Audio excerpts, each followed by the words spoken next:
Recordemos, usted fue su abogado hasta el 7 de diciembre. El 7 de diciembre, cuando da el golpe de Estado, que usted no pone en duda de que fue un golpe de Estado. Fue una intentona y fue una clara infracción a la Constitución. ¿Intentona o golpe? No golpe porque fracasó, pero lo intentó. Intentó hacerlo y yo he sido muy claro de que se apartó del texto constitucional. Sí. Y de manera que eso motivó mi renuncia irrevocable. Pero después ha habido una situación hace poco en la que se lo mencionó nuevamente como uno de los abundantes abogados del expresidente Castillo. Usted ha dicho que no recibió ninguna invitación, que no sabía de dónde había ocurrido eso, de dónde había salido eso, perdón. De hecho, circuló un par de comunicados que tenían mi nombre y parecía ser que yo estaba retornando y formaba parte del equipo legal del expresidente Castillo. Eso no fue así, lo he aclarado. ¿Nunca le consultaron nada? No, no me consultaron ni me invitaron. El señor Guillermo Olivera Díaz, que parece que es el vocero más altisonante, por lo menos, de la defensa en este momento, dijo que había sido producto de una confusión, que a usted nadie lo llamó, fue hasta displicente. Un problema del señor, porque finalmente la invitación era para su oficina. Entonces, si hay una invitación a mi oficina, yo tengo que controlar que a quien yo invite finalmente haya coordinado. Entonces, finalmente ese descuido ha sido imputado a esa persona, al doctor Olivera. Sí. Ahora, si usted hubiese recibido la invitación, la declinaba. Declinado definitivamente. Por esto, por el golpe de Estado. Por supuesto, por el intento. Ahora, quizás lo que hizo verosímil por un instante que usted estuviese de regreso ahí, fue que ya una vez había usted dejado la defensa y había regresado. Claro, con la gran diferencia de que en ese momento fue un asunto de descoordinación que había motivado mi renuncia. Sí. Pero esta vez no fue un tema de descoordinación, fue un tema de sorpresa. Pero toma por sorpresa lo que hizo el ¿Tuvo que ver también con esta tendencia a la multiplicidad de abogados que tiene el señor Pedro Castillo, no? En parte sí. En aquella oportunidad. En parte sí, porque claro, cuando tienes una multiplicidad de voces, entonces no sigues la voz que debes escuchar. Yo no imagino que si es que me pongo enfermo voy a estar escuchando un coro de voces de médico. Yo escucho a mi médico de cabecera y lo que me diga es ley. Así debería ser. Pero no solamente era lo que le decían a la persona que requería la defensa, sino lo que decían de cara a la ciudadanía, esos abogados. Sí, entonces de hecho hubo algunas situaciones que se presentaron, como por ejemplo cuando le dijeron al presidente, absolutamente equivocada y erradamente le dijeron, di que la primera dama Lilia Paredes va a entregar su pasaporte antes de que venga el pedido del impedimento de salida. Luego yo tuve que negarlo. Y de hecho ganamos en la audiencia de impedimento y se rechazó el impedimento de salida de doña Lilia Paredes. Pero ese tipo de acciones se dieron producto a que había escuchado otras opiniones equivocadas. Ahora, usted ejercía la defensa, evidentemente no respecto del asunto del golpe de Estado, porque ese es el episodio que determina que usted se aleje, sino a propósito de las acusaciones de corrupción, grosso modo. Sí. Bien, ahora, pero mientras usted ejercía esa defensa, no dejaba de ver la escena política y veía que, por ejemplo, el señor Aníbal Torres decía, voy a presentar una cuestión de confianza y cualquier tipo de respuesta que no sea positiva de parte del Congreso, y nosotros la vamos a interpretar como denegación fáctica y llevamos una en la cuenta para la posibilidad de disolver el Congreso. ¿Eso no le hacía pensar a usted que había una intención del gobierno y señaladamente de Pedro Castillo de cerrar el Congreso? No, porque eso había llevado a que en las reuniones que teníamos definitivamente se abordara el tema y se consultara, o sea, cuál es el camino que establece la Constitución en relación ¿Hablaban a la ustedes del cierre del Congreso hablando del problema de corrupción? ¿Alguna vez? No. Con relación a los temas de corrupción, no. Entonces, ¿Alguna ¿en vez qué contexto afloraba ese...? ¿Alguna declaración sobre el tema de cuál es el camino que da la Constitución en relación, ¿no es cierto?, al reconocimiento al voto de confianza? Sí. ¿Cómo se interpreta? Esa discusión de cómo se interpreta, lo interpreta el Ejecutivo, lo interpreta el Congreso. ¿Lo incorporaron a usted a una discusión interna de esa naturaleza? En algún momento... A pesar de que esa no era su función. No, pero es que yo soy abogado. Sí, no, claro, claro, le pidieron su opinión, sí. Sí. Entonces la Constitución establece este carril jurídico, Sí. este es el camino y este es el procedimiento. Y como le dijeron ya muy bien, usted dijo, no, esto no está en camino, a pesar de que todos los síntomas sugerían que sí estaba en camino. Bueno, pero es que una cosa es que pueda tenerse una intención, pero siempre sujeta a la Constitución, y otra cosa es apartarte del texto claro y expreso de la Constitución, que son dos cosas distintas. ¿Usted no veía venir una vocación o no veía una vocación de apartarse del texto constitucional? No, de ninguna manera. Nos sorprendió completamente. De ninguna manera. De hecho, yo lo que veía venir era que, respetando la Constitución, sus procedimientos y sus fueros, pudiéramos hacer la defensa ante el Parlamento y ante la representación nacional, demostrar que ese tercer pedido de vacancia tenía que tener como destino el fracaso, el archivo. No fue así, porque nunca se debatió. Muy bien. Ahora, usted ya no ejerce la defensa, pero me imagino que sigue atento al caso.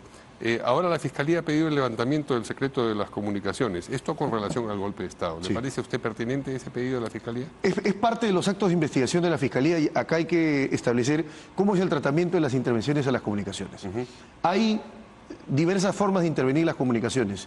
Si uno está con el celular, y yo estoy conversando con usted, esa intervención en tiempo real puede ser interceptada siempre que la Fiscalía le pida la autorización al juez, el juez se lo dé sin audiencia. Eso se llama medida inaudita pars. Claro, porque tiene si que se ser entera, reservado, claro. Exacto, el éxito de la medida está en riesgo. Depende de la reserva. Pero sí. hay otro tipo de medidas, que es lo que está pidiendo la Fiscalía acá, que se llama el histórico de las llamadas o el registro de la llamada, para saber en un periodo de tiempo, antes y después del 7 de diciembre, con quién se comunicó, qué llamada recibió y a quiénes llamó don Pedro Castillo.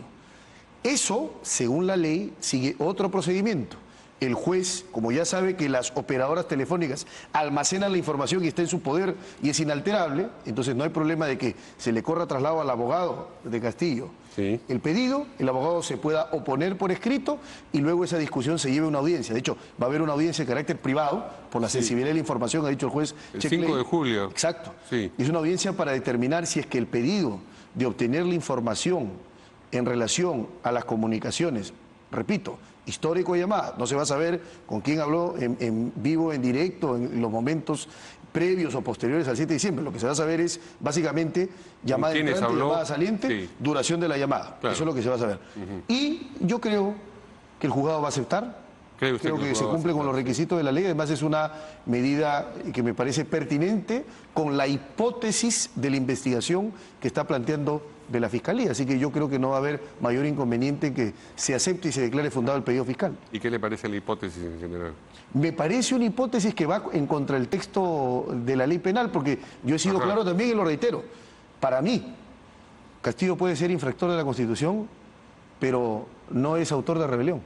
Porque el texto del Ni tipo penal... sedición, ni nada por el- No, para nada, porque nuestro texto penal se ha construido de tal manera que se exige alzarse en armas. Entonces, esta interpretación de que como era un jefe supremo y pretendía hacerlo y tenía todo el poder, entonces eso vamos a tenerlo como alzarse en armas, eso es básicamente, ¿no es cierto? Lo que se está haciendo es tomar la ley penal como un chicle. Entonces yo estoy en contra de la elasticidad de la ley penal. La ley penal es estricta y cierta y calza como el guante a la mano.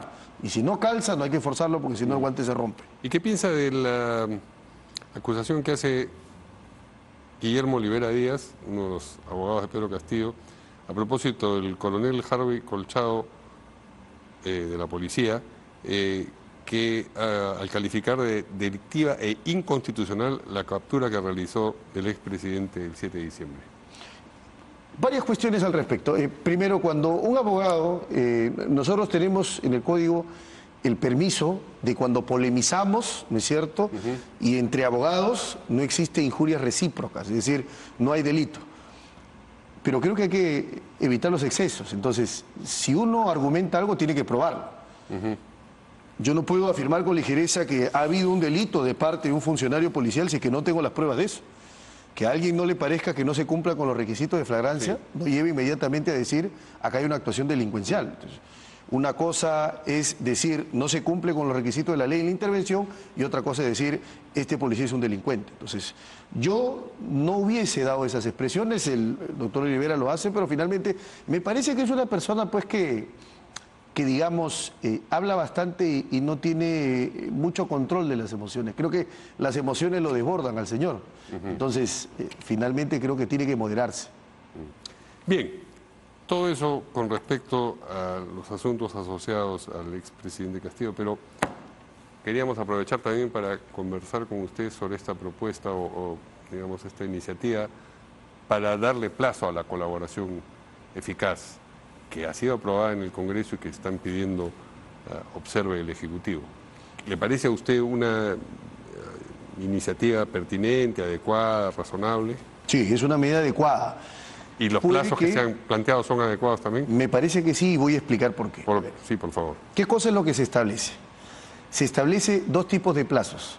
Para casos comunes, simples, no complejos, no de crimen organizado, 8 meses, y para casos de crimen organizado, 16 meses. La pregunta es, ¿el tiempo es para qué?